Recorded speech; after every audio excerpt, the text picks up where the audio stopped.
성령 강림절로 21번째 주일입니다. 다 같이 일어나 찬송가 4장 부르며 예배드리겠습니다.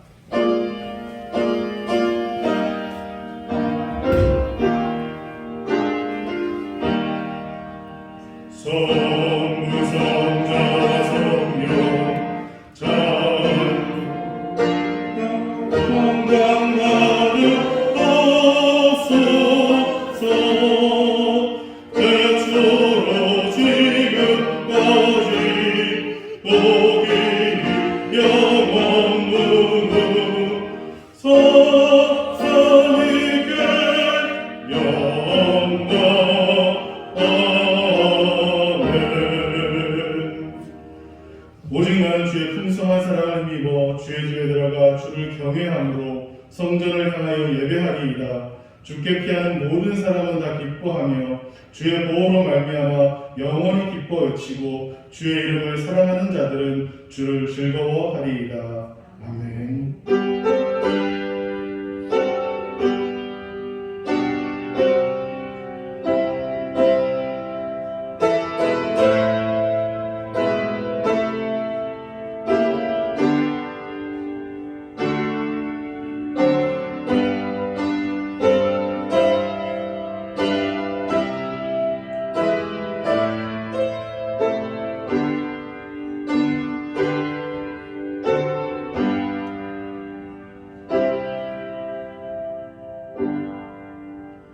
만복의 구름 되신 하나님, 광야의 백성들을 불기둥과 구름기둥으로 인도하신 것처럼 우리를 지켜주시고 사랑하여 주시니 감사를 드립니다.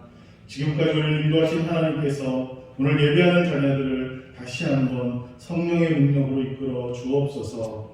예수님의 이름으로 기원하옵나이다. 아멘. 사도신경으로 다같이 신앙 고백 드리겠습니다. 나는 전능하신 아버지 하나님 천지의 창조주를 믿습니다. 나는 그의 유일하신 아들 우리 주 예수 그리스도를 믿습니다. 그는 성령으로 잉태되어 동정녀 마리아에게서 나시고 본디오 빌라도에게 고난을 받아 십자가에 못 박혀 죽으시고 장사된 지 사흘 만에 죽은 자 가운데서 다시 살아나셨으며 하늘에 오르시어 전능하신 아버지 하나님 우편에 앉아 계시다가 거기로부터 살아있는 자와 죽은 자를 심판하러 오십니다. 나는 성령을 믿으며 거룩한 공교회와 성도의 교제와 죄를 용서받는 것과 몸의 부활과 영생을 믿습니다. 아멘. 자리에 앉아서 찬송가 26장 찬양드리겠습니다.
교동문 79번 요한복음 15장 말씀입니다.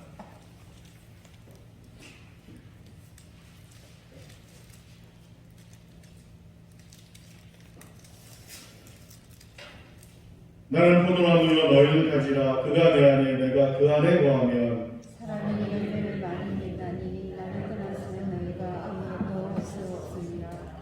사람이 내 안에 거하지 아니하면 가지처럼 밖에 버려져 마르나니 사람들이 그것을 모아다가 불에 던져 살해납니다. 너희가 내 안에 거하고 내 말이 너희 안에 거하면 무엇이든지 원하는 대로 구하라. 기리하여 이르리라. 너희가 열매를 많이 맺으면 내 아버지께서 영광을 받으실 것이요 너희는 내 제자가 되리라. 아버지께서 나를 사랑하신 것 같이 나도 너희를 사랑하였으니 나의 사랑 안에 거하라. 내가 아버지의 계명을 지켜 그의 사랑 안에 거하는 것 같이 너희도 내 계명을 지키면 내 사랑 안에 거하리라. 내가 이것을 너희에게 이루는 내 기쁨이 너희 안에 있어 너희 기쁨을 충만하게 하려 하니라. 아멘. 찬송가 217장 찬양 드리겠습니다. 찬양 후에 신은타 주집사님 기도 인도해 주시겠습니다.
사랑과 은혜가 충만하신 하나님, 지난 한 주간도 우리 가운데 보호해 주시고 오늘도 영광으로 주님 앞에 나와 예배하게 하시니 감사드립니다.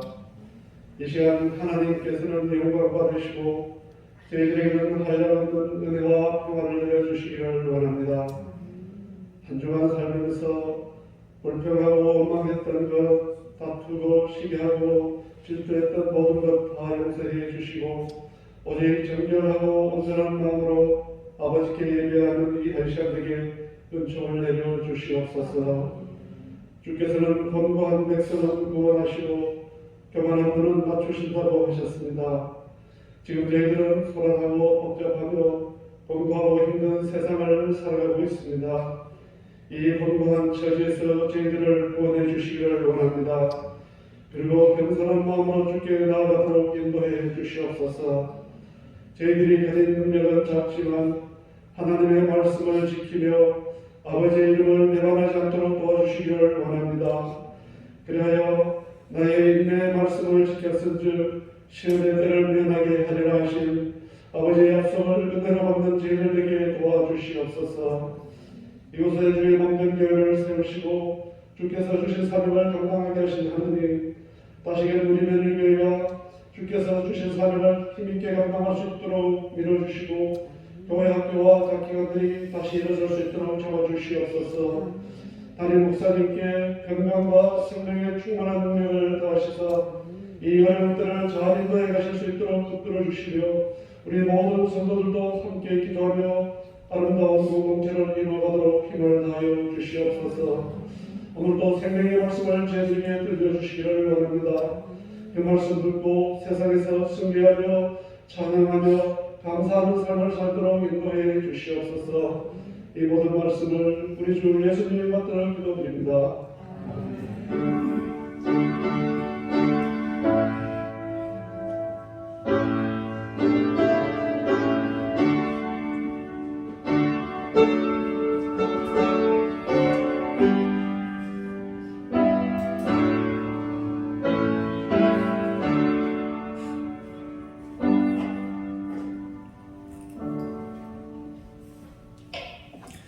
감사합니다. 하나님 말씀 신약성경 마태복음 7장 17절로 21절까지입니다.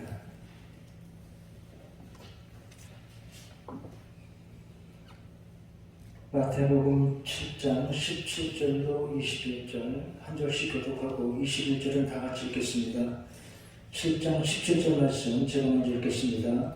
이와 같이 좋은 나무마다 아름다운 열매를 맺고 못된 나무가 나쁜 열매를 맺나니 좋은 나무가 나쁜 열매를 맺을 수 없고 못된 나무가 아름다운 열매를 맺을 수 없느니라. 아름다운 열매를 맺지 않는 나무마다 찍혀 불에 던져지느니라. 이러므로 그들의 열매로 그들을 알리라. 21절 같이 했습니다. 나더러 주여 주여 하는 자마다 다 천국에 들어갈 것이 아니요 다만 하늘에 계신 내 아버지의 뜻대로 행하는 자라야 들어가리라. 아멘. 가옷을 꺼내기도 전에 반팔옷 입다가 갑자기 겨울이 올 것 같아서 사람들이 당황하고 있습니다. 그래도 며칠 지나다가 다시 회복하리라 생각합니다. 지금 보면 길가의 가로수, 벚나무, 떡갈나무들 잎사귀가 곱게 물들고 있습니다. 은행나무들도 그렇고요. 높은 산에 유명한 산들은 단풍이 이미 꽤 들었다는 소식을 듣습니다. 가을 단풍이 참 곱고 아름답지요. 우리 하나님의 솜씨가 참 곱고 아름답습니다. 해마다 보는 단풍인데요. 그러지 마시고 여러분 해마다 감사하는 마음으로 새롭게 기쁘게 은총을 누리시기 바랍니다.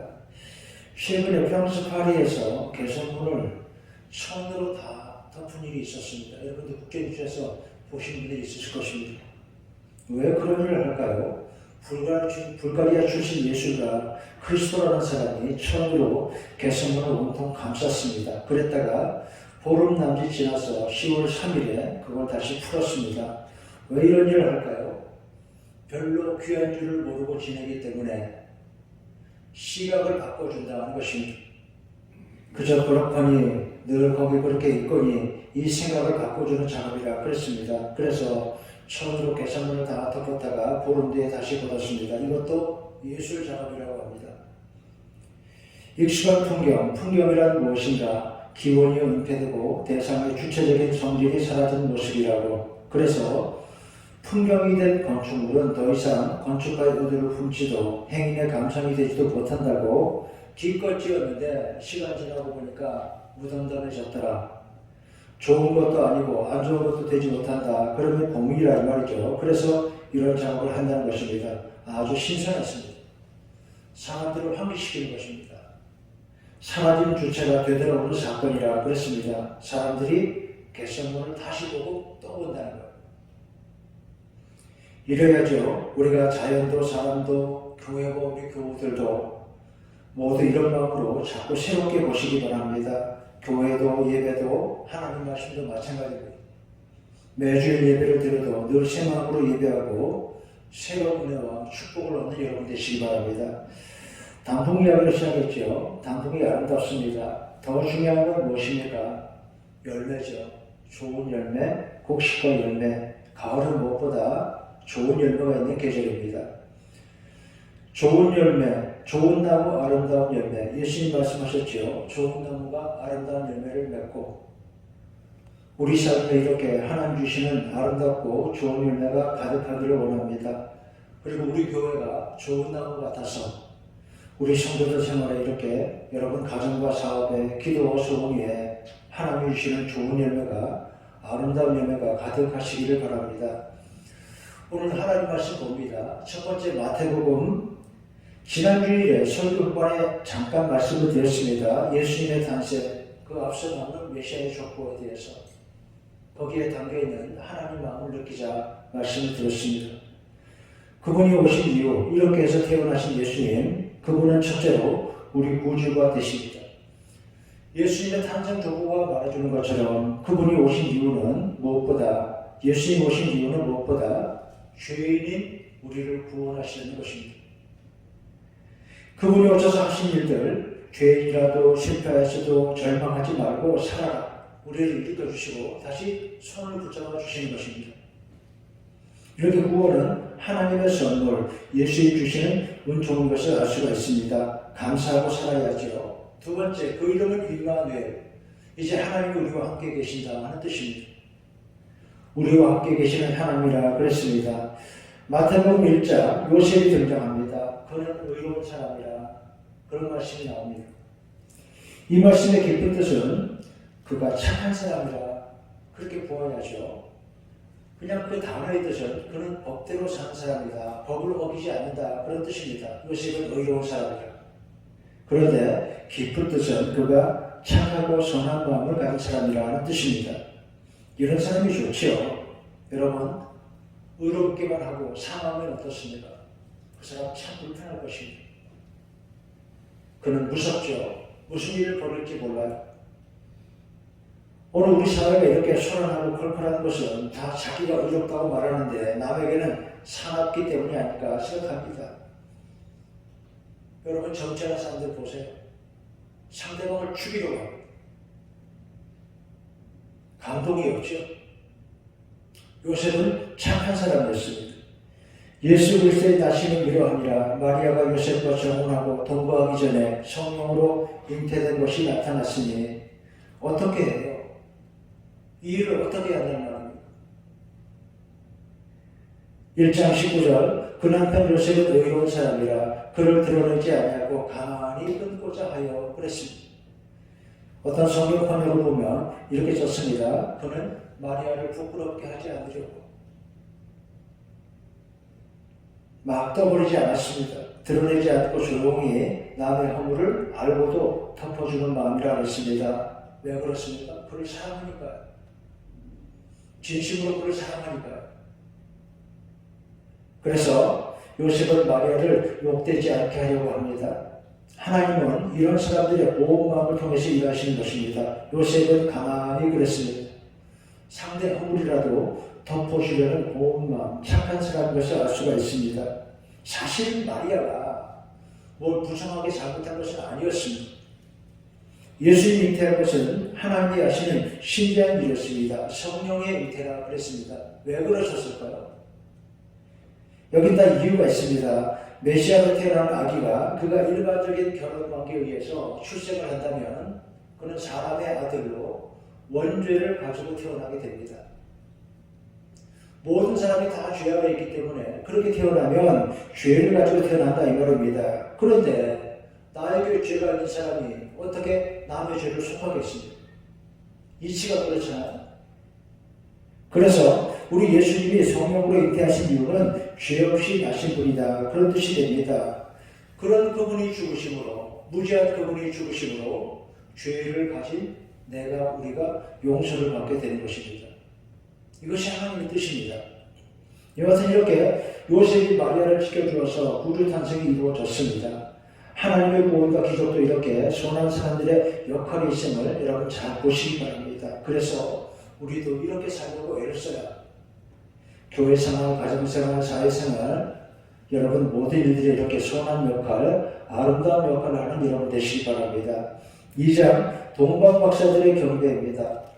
헤롯 왕의 흉계가 여기 나옵니다. 동방박사들이 예루살렘에 찾아와서 유대인의 왕이 나셨다고 왕궁에 가서 부르니까 헤롯이 뭐라고 했습니까? 아기를 찾으면 나에게도 말해달라. 그 아기가 유대인의 왕이라고 하니까 나도 경배하리라. 거짓말이죠. 왜 그랬습니까? 죽이려고. 헤롯은 아기 예수님을 죽이려고 합니다. 죽이려고 합니다. 하나님의 아들인지 누구든지 뭐든지 자기에게 방해가 되면 다 죽인다 이 말입니다. 악이란 이렇습니다. 무섭죠? 잔인합니다. 자기 욕심을 위해서는 수단 방법을 가리지 않는 사람도 있습니다. 동방 박사들은 베들레헴 아기 예수님 나신 곳을 찾아가서 그 앞에 황금과 유향과 모략을 드렸다 그랬습니다.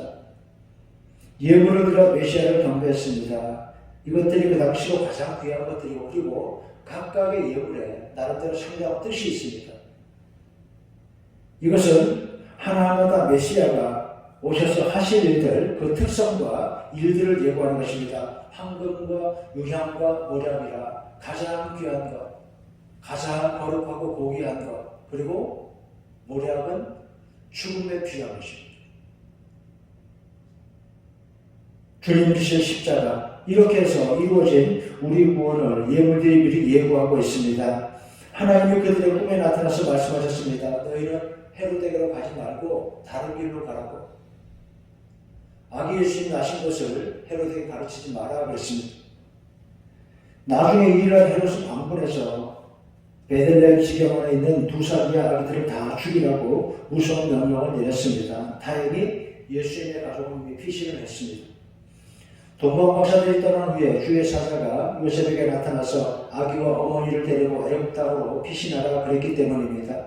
지금도 그 애굽 이집트에 가면 나일강가 카이로 그 강가에 말이죠. 예수님 피신교회라고 기념교회가 있습니다. 3장 세례자 요한이 등장했습니다. 회개하라 천국이 가까이 왔느니라 요한이 외쳤습니다. 헤로데 시대에 사람들이 세상의 나라에 희망을 찾지 못합니다. 세상의 나라의 지도자들에게 아무 희망이 없어요. 어떻게 하겠습니까? 광야에서 하나님 말씀이 들려옵니다. 예언자가 외치고 있어요. 회개하라 천국이 가까이 왔느니라. 사람들이 다 거기로 몰려갔습니다. 세상 희망이 없으니까 인기가 좋았지요. 세례자 요한. 그런데 요한의 메시지는 이렇습니다. 회개하라 천국이 가까이 왔느니라. 그리고 내 뒤에 오시는 이가 있나니. 그랬습니다. 요한은 사람들의 인기와 영광을 자기 것으로 하려고 하지 않습니다. 그는 예수님을 가리키고 있습니다. 내 뒤에 오시는 이가 있나니. 요한은 자기 영광이 아니라 하나님의 아들이신 분께 영광을 돌리고 있는 것입니다. 4장 예수님의 광야 시험입니다. 광야를 하고 기도하는 예수님 앞에 마귀가 나타나서 시험을 합니다. 첫 번째, 내가 하나님의 아들이거든 이 돌로 떡을 만들어 보아라 그랬습니다. 돌로 떡을 만들 수 있으면, 우리 식으로 하면 돌로 쌀을 만들 수 있으면, 돌로 돈을 만들 수 있으면 인기가 좋겠죠. 예수님 대답은 무엇입니까? 사람이 떡으로만 살 것이 아니요 하나님의 입으로 나오는 모든 말씀으로 살 것이라 하셨죠. 그래요, 우리는 말씀으로 삽니다. 우리 영혼은 하나님 말씀으로 사는 것입니다. 두 번째, 뛰어내리라 그랬습니다. 마귀가 예수님에게 두 번째 시험으로 높은 데서 한번 뛰어내려보라 그랬습니다. 영웅적인 행동을 한번 해보라고 부추길 것입니다. 그런데 여기 묘하게도 마귀가 하나님 말씀을 인용하고 있습니다. 구약 10편에 이런 말씀 나오지 않느냐. 시편 91편에 그가 너를 위하여 그의 사자들을 명하시리니 그들이 손으로 너를 받들어 내 발이 돌에 부딪히지 않게 하시리로다. 이러면서 말이죠. 부추겼습니다. 한번 해보라고. 그럴듯하죠. 예수님 뭐라고 말씀하셨습니까? 하나님을 시험치 말라 그랬습니다. 그런 일이 필요 없다는 거예요. 영웅적인 행동이 필요한 게 아니고 하나님께 영광을 드리는 것이 가장 아름답고 귀한 것입니다. 내가 뛰어나게 부각이 되는 것보다 하나님이 영광 받으시는 것이 더 중요합니다. 세 번째, 마귀 앞에 엎드려 보라 그랬습니다. 그러면 큰 능력을 준다고 수단으로 가리지 않고 유혹했습니다. 나에게 마귀 앞에 한 번만 엎드리면 너에게 큰 능력이 나타나게 해줄 것이다. 유혹했습니다. 여러분, 그런데 큰 성공이나 출세보다 더 중요한 것은 무엇입니까? 예수님 말씀하십니다. 하나님께 경배하고 다만 그를 섬기라. 여러분 신앙생활이 이렇다는 것을 보여주고 있습니다. 겸손하게 말씀 따라 나 자신을 드러내기보다 하나님께 영광을 돌리고 그 말씀 앞에 순종하는 것이 우리 신앙의 길인 것을 보여주고 계십니다. 그리고 예수님이 사람들 앞에 오셔서 말씀하십니다. 회개하라 천국이 가까이 왔느니라. 메시지는 요한과 똑같아요. 그런데 이제 그분은 요한이 말하던 바로 그분입니다. 요한이 엎드려 그분의 신들매 신발끈을 풀게도 나는 부족하다 했던 그분이 하나님의 아들이 오셔서 사람들에게 말씀하는 것입니다. 회개하라 천국이 가까이 왔느니라. 그 다음 4장 18절 이하에 제자들을 부르는 예수님이십니다. 시몬과 안드레를 부르시고 야고보와 요한 형제를 불렀습니다. 오늘 우리도 그렇습니다. 나를 따라오너라. 우리도 예수님의 부르심을 듣고 교회에 나오고 예배를 드리고 예수님의 제자로 그 말씀을 이웃들에게 전하라고 사고 있는 것입니다. 5장 8복의 말씀입니다. 거룩한 여덟 가지 축복에 대해서 심령이 가난한 자 복이 있나니 애통하는 자 복이 있나니 온유한 자 의에 줄이고 목마른 자 긍휼히 여기는 자 마음이 청일한 자 복이 있나니 화평케 하는 자 복이 있나니 의를 위해 박해를 받는 자 복이 있나니. 이 말씀들은 사람들에게 금방 이해되지 못할 말하자면 역사적인 축복이라고 하겠습니다. 세상이 금방 이해하지 못합니다. 여러분 우는 사람이 어떻게 복이 있습니까? 그런데 예수님이 말씀하셨어요. 심령에 가난한 자, 애통하는 자 복이 있다. 온유한 자가 복이 있다. 의에 줄이고 목마른 자가 복이 있다. 이렇게 말씀하신 것입니다. 여러분 이것은 하나님 말씀입니다. 오늘도 세상은 사람들이 이것을 알지 못하고 다 이해 못한다고 하여도 하나님을 믿으면 이 말씀들의 축복이 들려오고 믿어지고 이해되고 아름다운 축복이 나타나게 되는 것입니다. 하나님이 계시니까요. 애통하는 자 복이 있나니 하니까 이런 이야기가 생각이 납니다. 제가 얼마 전에 이런 글을 읽었습니다. 텔레비전 프로그램 가운데 방랑식계 그런 프로그램이 있었죠. 혹시 여러분 기억나시는지 모르겠어요. 가끔 저도 몇 번 본 것 같아요. 눈썹이 아주 짙은 요리사가 나와서 요리를 하는데 뭐 실비에서 요리를 하는 게 아니고 여기저기 찾아다니면서 시골로 다니면서 그 지역에 가서 그 지역의 특산물로 수수하게 요리를 하는 것입니다. 임지호 씨. 그런데 안타깝게도 이분이 얼마 전에 심장마비로 세상을 떠났다는 소식도 듣습니다. 이분의 어릴 적 별명이 추오운 아이입니다. 부부가 아들을 낳기 원했지만 부인의 줄기에 딸만 셋을 낳았습니다. 그러다 남편은 대를 잇는다고 새 여자를 얻었습니다. 그런데 그 여자에게서도 아들을 얻지 못해요. 그러자 남편은 집을 떠났고 그 사이에 아이가 들어섰고 태어난 아이가 바로 임지호. 3살 때 그래도 아들이니까 너는 아버지 집에 가서 살아야 한다. 생모가 그를 아버지 집에 데려다 주고 돌아가는 길에 교통사고로 죽고 말았어요. 어떻게 살았을까 이 아이? 어머님은 죽고 주워온 아이 소리 들으면서 억지로 살았습니다. 세상의 시선에 불편해서 많이 방황했답니다. 가출도 하고. 그런데 그를 기다려주고 품어준 한 사람이 있었습니다. 그를 길러준 어머니. 왜 나를 낳지도 않았으면서 나를 이렇게 생각해 주느냐고 왜 이렇게 잘해주느냐고 물으면 그 어머니가 하는 말이 너는 내가 마음으로 낳은 아들이다 그러더래요. 아이가 방황하면 붙잡고 눈물을 같이 흘렸습니다. 그래서 초를 난 다음에 그는 죽기 살기로 살았다 그랬습니다. 그 어머니들의 눈물값을 하려고요. 이분이 프로그램에서 어머니 또래 비슷한 분들만 찾아다니고 그분들 식재료도 음식을 만들어내는 것이 바로 그런 이유가 있었던 것입니다. 어머니를 두 분 어머니를 향한 그리움으로 음식을 만든다 그랬습니다. 뭔가 달랐죠 그 프로그램. 그래서 감동이 있었습니다. 어디 하기나 왔습니까? 애통하는 자 복이 있나니 예수님 말씀입니다.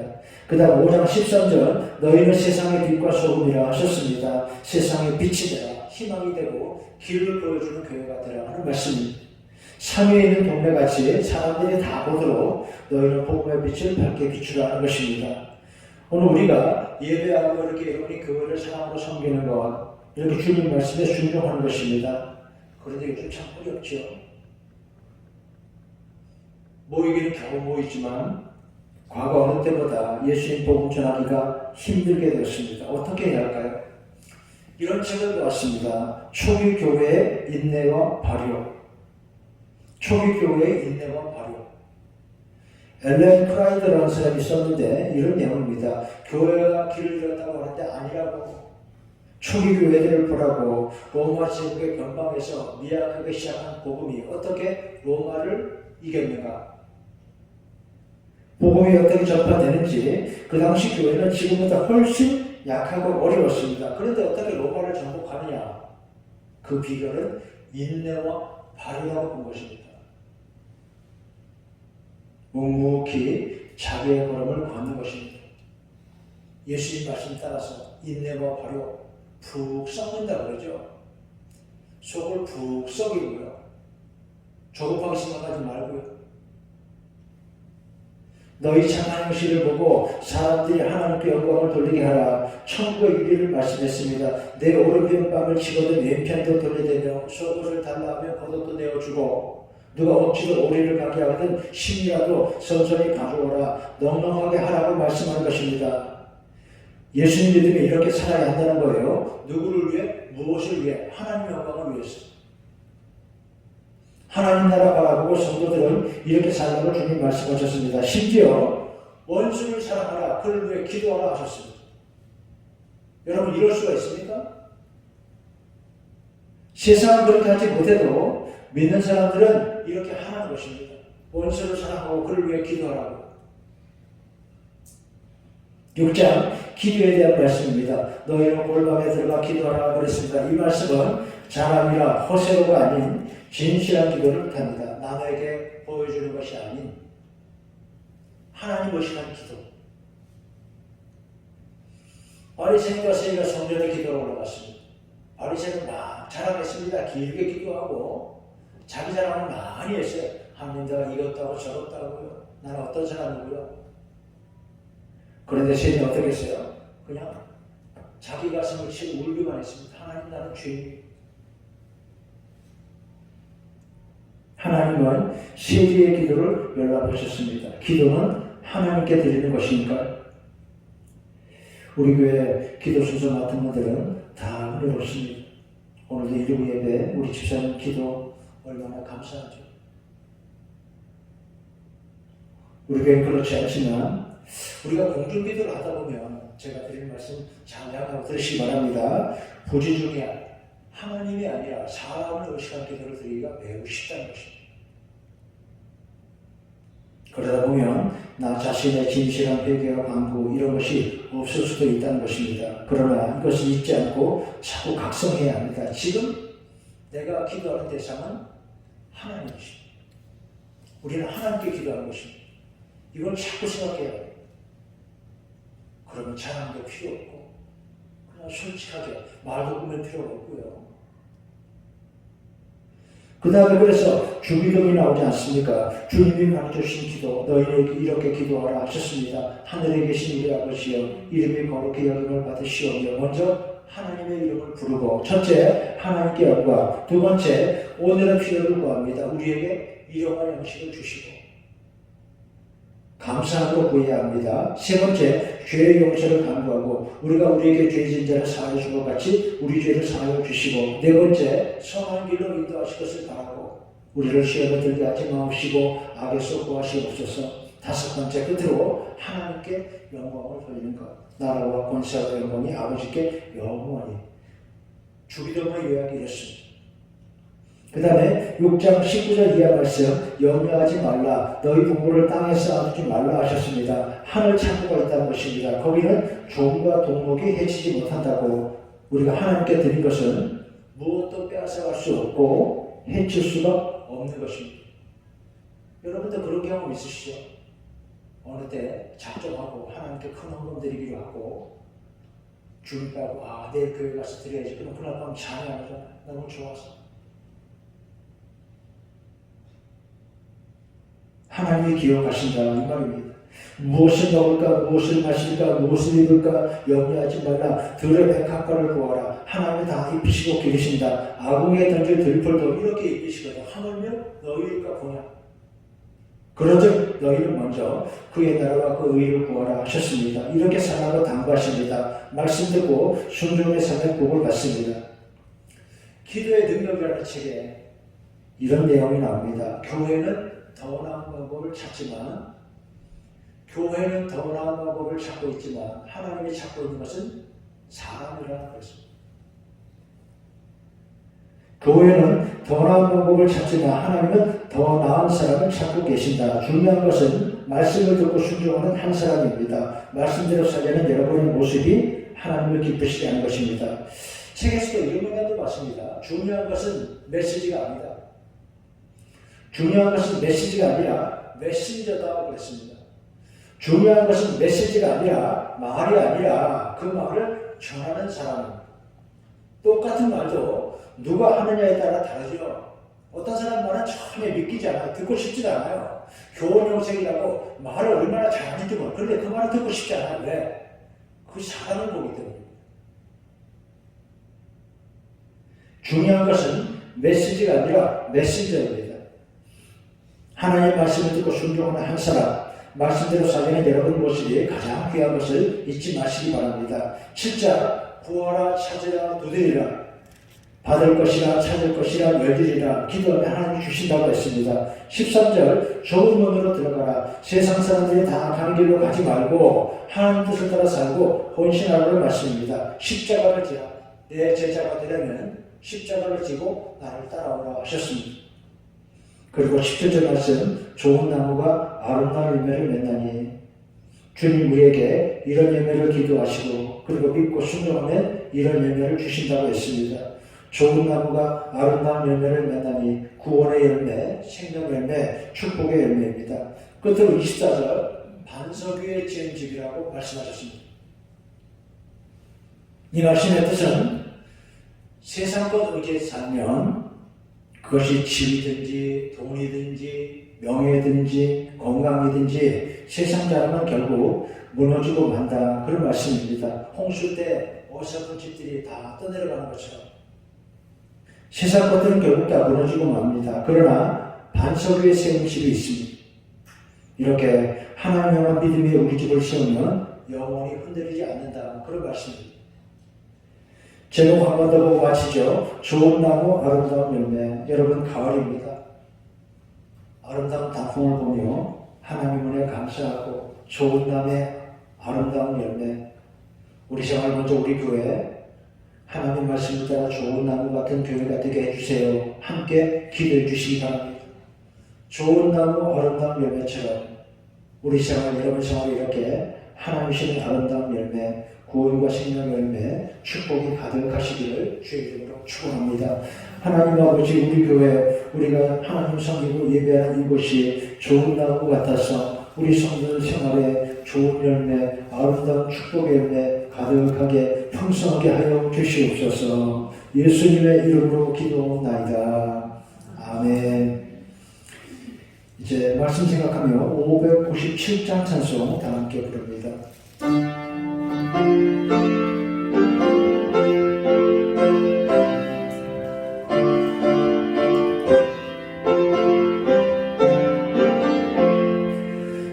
이전에 주님을 내가 몰라 영광의 주님을 비방했다. 지극한 그의 내게 넘쳐 날 불러주시니 고마워라. 나 받은 달란트 얼마런가 나 힘써 그것을 남기어서 각절로 주님께 바치오며 충성된 종이라 상 주시니 전하고 무능한 나에게도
주께 드리네.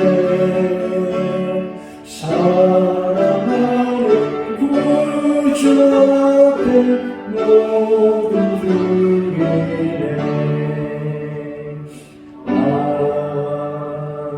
아멘. 하나님 아버지 은혜 사랑 감사합니다. 이렇게 예배하며 하나님께 드리는 헌금 우리 성도들의 삶 과정상 오늘도 하나님을 기쁘시게 하고 하나님 나라 이 땅에 우리 이웃들에게 더 많은 사람들에게 전파하는 아름답고 거룩한 구원이 되게 하여 주시옵소서. 11조헌금 감사헌금 비롯해서 모든 헌금 드린 우리 성도들 그 마음의 손길에 가정의 사업에 자녀들에게 기도하는 소원에 하나님 복을 내려 주시옵소서. 우리 선교지 협력하는 교회들 위에도 은혜 충만케 해 주시옵소서. 하나님 코로나19 속기 그쳐지고 평안한 일상이 회복되며 교회 모든 모임도 활발해지게 하여 주시옵소서. 좋은 나무 아름다운 열매 우리 교회 되게 해 주시옵소서. 하나님 그리고 좋은 나무 아름다운 열매 우리들 가정에도 하나님 이런 축복 주셔서 우리 자녀들이 아름다운 열매같이 귀한 열매같이 하나님의 축복 가운데 살게 하여 주시옵소서. 군에서 나라 지킨 우리 청년들, 대일 수험생들, 또 지방과 해외에 있는 성도들 모두 눈동자처럼 하나님 지켜 보호해 주시옵소서. 하나님 우리나라 대한민국 주의 손으로 지키시고 붙드셔서 아름답고 복된 길로 우리를 인도해 주시옵소서. 예수님의 이름으로 기도하옵나이다. 아멘. 감사합니다.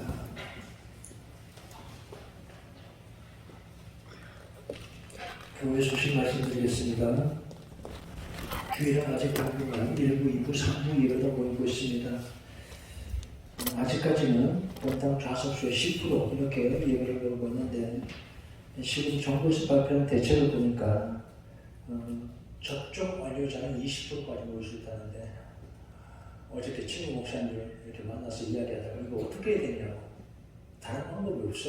그렇다고 접종받지 않은 분 교회 오지 마세요. 이렇게 하는 것도 이상하고 그렇잖아요. 예. 접종을 안 받는 것도 개인의 선택입니다. 그거 강제로 하지 못해요. 저 사람 왜 접종 안 받아? 이렇게 싸울 일이 아니에요. 그분이 선택하는 거예요. 물론 전체를 위해서 이왕 접종하면 좋겠다 생각은 하지만 각자 개인의 선택은 존중해야 됩니다. 그래서 강제로 규정할 수 없기 때문에 그냥 아직은 당분간 조금 더 접종률이 더 많이 올라가고 위험이 많이 떨어진다 싶을 때까지 조금만 더 이렇게 진행하도록 하겠습니다. 주일 오후 예배, 금방 기대는 아직 모이지 않고 주중에 새벽 기도에 수요 예배는 모입니다.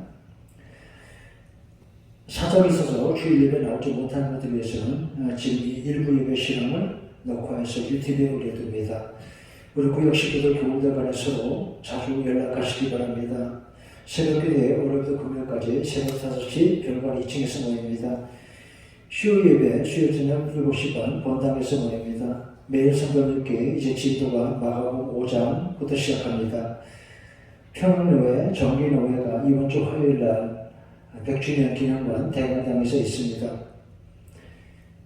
김성수 이미자 집사님 아들 우리 김명호 군 이제 결혼해서 어른이 됐는데 이미자 집사님 아들이 또 아들을 낳았습니다. 그래서 축하드립니다. 지난 11일 날 아들 낳았다는 소식입니다. 이미자 집사님 지금 오시는 거 아니죠? 오셨네. 예, 집사님 한번 일어나 보세요. 김 집사님 오셨어요? 어디 있어요? 이쪽에 따라가세요. 축하합니다. 박수 보내주세요. 감사합니다. 귀한 손주 보시고 축하합니다. 딸이 먼저 시집 가서 아기들도 낳았고요. 이제 또 아드님도 이렇게 아들 낳아서 축하합니다. 그리고 교회 본관 1층 은빛방 어르신들 방과 유치부실 그리고 목양실 그리고 여기 재정부실 위에 저기 잠옷실까지 그리고 별관에 소예배실 그리고 청년부실 교사실 이렇게 블라인드를 다 했습니다. 낮에는 괜찮은데 방사들이 밀려서 밤에 불을 켜면 밖에서 안쪽이 환하게 보이면 좀 부자연스러워서요. 블라인드를 다 했습니다. 원래 한 50만 원 예상하고 했는데 여기 재정부실과 여기 이쪽 두 군데를 더 추가하다 보니까 조금 더 비용이 더 들었는데도 우리 김동선 장로님, 김준영 권사님 가정에서 저희가 내겠습니다. 이렇게 지난주일날 말씀하시더라고요. 감사합니다. 보시면 고맙다고 또 한번 그렇게 해주시면 좋겠습니다. 옆 사람과 눈으로 서로 인사하겠습니다. 사랑합니다. 축복합니다. 감사합니다. 다시 한 주간 하나님 평화가 여러분과 함께 하시기 바랍니다. 이제 다 같이 일어나서 피해서는 부르고 축도함으로 예배 마치겠습니다.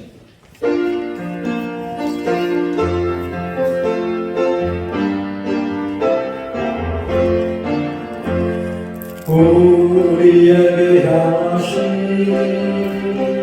여호와를 인도하시니 크고 크도다 크시도다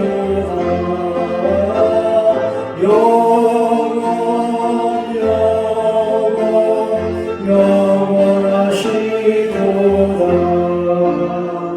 주일 아침 이렇게 하나님께서 성서껏 예배한 우리 성도들 위해 주 예수 그리스도의 은혜와 아버지 하나님의 사랑과 성령의 인도 보호하심이 언제나 함께 하시기를 간절히 축원하옵나이다. 아멘.